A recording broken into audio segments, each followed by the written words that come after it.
आउनुहोस् दाइ दाइ भाउजू जयमसी आउनुहोस् जा हातमा त यहाँ खानाको पनि व्यवस्था छ खानाको पनि व्यवस्था छ यहाँ दाइ छिटो दाइ जाऊ न हाम्रो दाइ दिदी यहाँ भेट्नु जयमसी भन न जयमसी उहाँ चाहिँ दाइ हुनुहुन्छ उहाँ चाहिँ दिदी जेठानी दिदी हो भन्नुहोस् जेठानी दिदी हुनुहुन्छ यहाँ मेरो यहाँ चाहिँ जेठाजी दाइ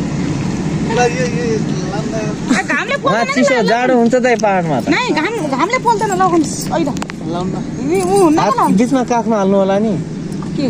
ज्याकेट नाइ झोला ल्याएको छु नि त काखमा हाल्नु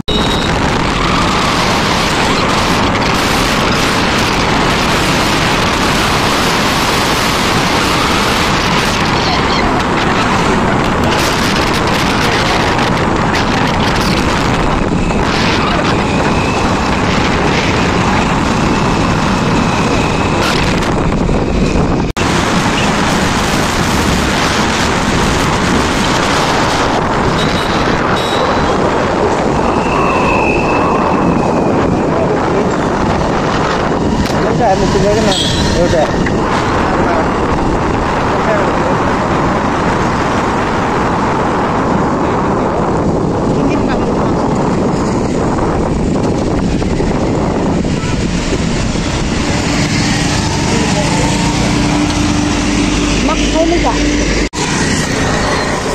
कहाँ विदेशबाट आउनु भएको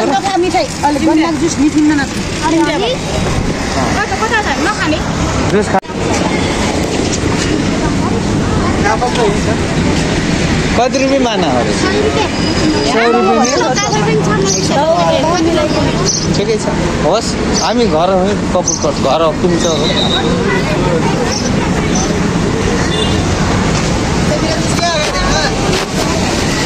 यहाँ कति हो त काफलको यो नि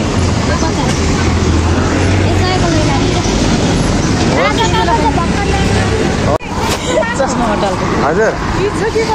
यी छ एक ठाउँ कटिङ गरिरहेको छ र अर्को बाटोबाट जानुपर्छ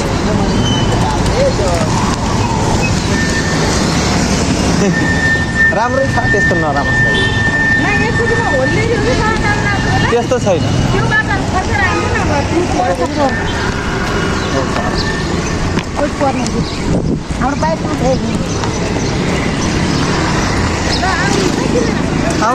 आउनुहोस्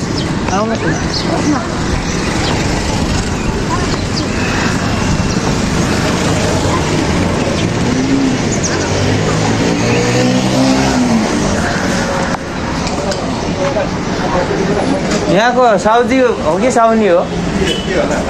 चस्मा मेरो छोरालाई त्यो चस्मा चाहिएर कि हावाले हानेर कि आँखामा बाइकमा हिँड्दा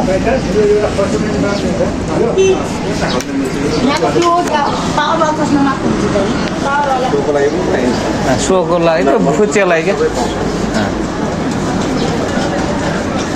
दिनुहोस् त आँखा खराब नगर्ने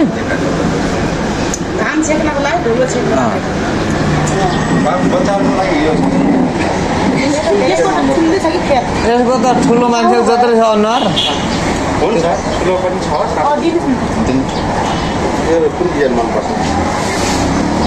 बाबु कुन लान्छौ त्यही लाइन हो सबै सबभन्दा माथिको रातो के रातो सानो हुन्छ के यही हो त्यो हुँदैन राम्रो फुटिया छ यसको सिसा पनि हेर्नु त्यही हुन्छ हो यो ठिक छ है छोरा लगाएर हेर त ल तिमीले लाउने हो त तेरि कस्तो रद्दे मान्छे रहेछौ तिमी यार खै त हेर त हेर्नु हाम्रो घरमा यसरी हामी पहिलेदेखि नै यसरी पिसेर खाँदै गर्थ्यौ सम्झनाको लागि चाँकी भन्छ गाउँमा केसरका दादा भाबी अडार आन्छ यो चाकी त खूब लाग्ने रहेछ क्या हो बस्नु चल बुझा लाउला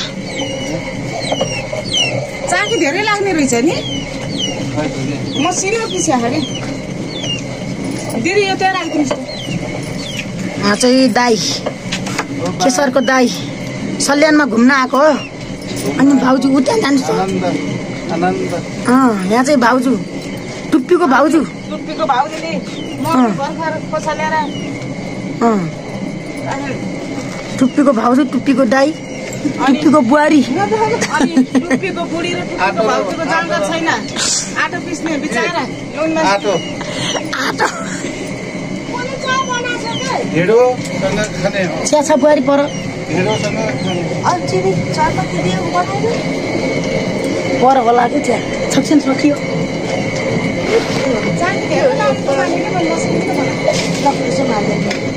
धेरै उहिले हाल्नु भाइ